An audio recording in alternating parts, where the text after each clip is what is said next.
صرف روزے دار ہی داخل ہوں گے۔ اور حضرت ابو ہریرہ رضی اللہ تعالی عنہ سے روایت ہے کہ رسول اللہ صلی اللہ تعالی علیہ وسلم نے فرمایا، جس شخص نے اللہ کی راہ میں جوڑا خرچ کیا، مثلا 2 گھوڑے 2 تلواریں وغیرہ، اسے جنت میں یوں کہہ کر بلایا جائے گا، اے اللہ کے بندے، یہ ہے بہتر صلہ تمہارے انفاق کا۔ جو اہل صلاۃ سے ہوگا اسے باب الصلاۃ سے پکارا جائے گا، اور جو اہل جہاد سے ہوگا اسے باب الجہاد سے پکارا جائے گا، اور جو اہل صدقہ سے ہوگا وہ باب الصدقہ سے پکارا جائے گا، اور جو اہل صیام سے ہوگا وہ باب الریان سے پکارا جائے گا۔ حضرت ابو بکر صدیق رضی اللہ تعالی عنہ نے عرض کی، اے اللہ کے نبی، ایسے شخص کو تو کوئی خسارہ نہیں ہوگا جو سب دروازوں سے پکارا جائے، اور کوئی ایسا شخص بھی ہے جو ان سب دروازوں سے بلایا جائے گا۔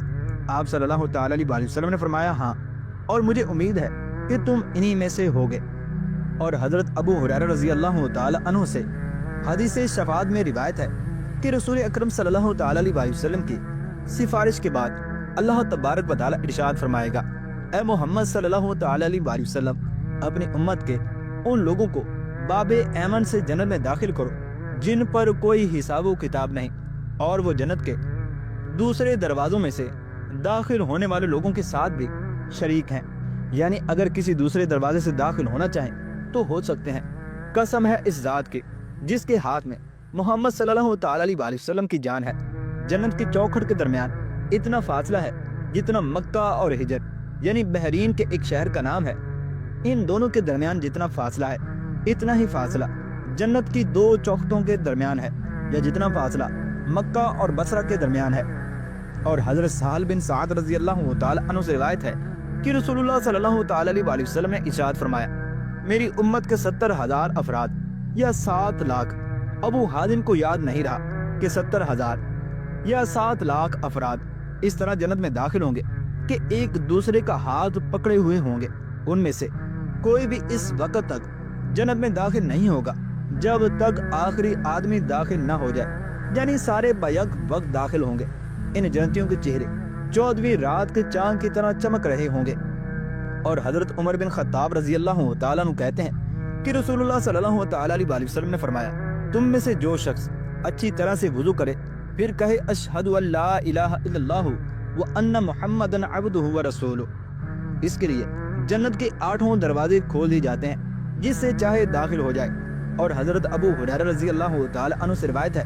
کہ رسول اللہ صلی اللہ تعالی علیہ وسلم نے فرمایا، جو عورت 5 نمازیں ادا کرے، رمضان کے روزے رکھے، اپنی شرمگاہ کی حفاظت کرے اور اپنے شوہر کی فرما برداری کرے، اسے قیامت کے روز کہا جائے گا جنت کے 8 دروازوں میں سے جس سے چاہو داخل ہو جاؤ۔ اور حضرت انس بن مالک رضی اللہ تعالی عنہ سے روایت ہے کہ نبی اکرم صلی اللہ تعالی علیہ وسلم نے ارشاد فرمایا، جس مسلمان کے 3 نابالغ بچے فوت ہو گئے اور اس نے صبر کیا تو وہ بچے اسے جنت کے 8 دروازوں پر ملیں گے، جس دروازے سے چاہے گا وہ داخل ہو جائے گا۔ اور حضرت ابو ہریرہ رضی اللہ تعالی عنہ سے روایت ہے کہ رسول اللہ صلی اللہ تعالی علیہ وسلم نے ارشاد فرمایا،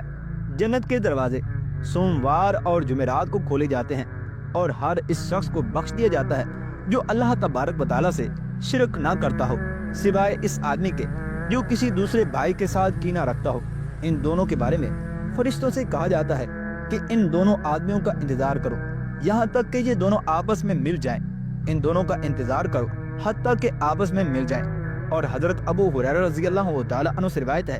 کہ رسول اللہ صلی اللہ تعالی علیہ وسلم نے فرمایا، جب رمضان آتا ہے تو آسمان کے دروازے کھول دیے جاتے ہیں، جہنم کے دروازے بند کر دیے جاتے ہیں اور شیاطین جکڑ دیے جاتے ہیں۔ اور اللہ تبارک و تعالی نے سورہ زمر کے اندر ارشاد فرمایا، جو لوگ اپنے رب سے ڈر کر رہے ان کے لیے بلند عمارتیں منزل ب منزل بنی ہوئی ہیں جن کے نیچے نہریں بہ رہی ہیں۔ یہ اللہ تبارک و تعالی کا وعدہ ہے، اور اللہ تبارک و تعالی اپنے وعدے کی کبھی بھی خلاف ورزی نہیں کرتا۔ اور حضرت ابو ہریرہ رضی اللہ تعالی عنہ سے روایت ہے کہ رسول اللہ صلی اللہ تعالی علیہ وسلم نے ارشاد فرمایا، جب تم مجھ پر درود بھیجو تو میرے لیے اللہ تبارک و تعالی سے وسیلے کی دعا کرو۔ صحابہ کرام نے عرض کیا، اے اللہ کے رسول صلی اللہ تعالی علیہ وسلم، وسیلہ کیا ہے؟ آپ صلی اللہ تعالی علیہ وسلم نے ارشاد فرمایا، جنت میں اعلیٰ ترین درجہ ہے جو صرف ایک آدمی کو حاصل ہوگا، اور میں امید کرتا ہوں کہ وہ میں ہی ہوں گا۔ اور حضرت عبادہ بن صامت رضی اللہ تعالی عنہ سے روایت ہے کہ رسول اللہ صلی اللہ تعالی علیہ وسلم نے فرمایا جنت میں 100 درجے ہیں، ہر 2 درجوں کے درمیان زمین و آسمان کے برابر فاصلہ ہے۔ سب سے اعلیٰ ترین درجے کا نام فردوس ہے۔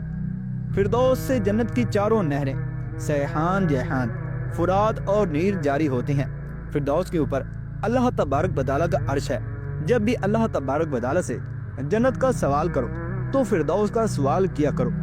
اور حضرت ابو سعید خدری رضی اللہ تعالیٰ عنہ سے روایت ہے کہ رسول اللہ صلی اللہ تعالیٰ علیہ وسلم نے ارشاد فرمایا جنتی لوگ اپنے اوپر والے محلات کے جنتیوں کو دیکھیں گے تو ایسا محسوس کریں گے جیسا کہ دور آسمان کے مشرقی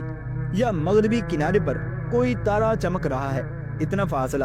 جنتیوں کے باہمی درجات کے فرق کی وجہ سے ہوگا۔ صحابہ کرام علیہم رضوان نے عرض کیا اے اللہ کے رسول صلی اللہ تعالیٰ علیہ وسلم، اس بلند مقام پر انبیاء کے علاوہ کون پہنچے گا؟ آپ صلی اللہ تعالیٰ علیہ وسلم نے ارشاد فرمایا کیوں نہیں پہنچے گا؟ قسم ہے اس ذات کی جس کے ہاتھ میں میری جان ہے، وہ لوگ جو ان درجوں میں ہوں گے جو اللہ پر ایمان لائے اور رسولوں کی تصدیق کی۔ اللہ تبارک و تعالیٰ سے دعا ہے کہ اللہ تبارک و تعالیٰ ہمیں بھی جنت کے اندر بلا حساب و کتاب داخل ہونے کی توفیق عطا فرمائے، آمین یا رب العالمین۔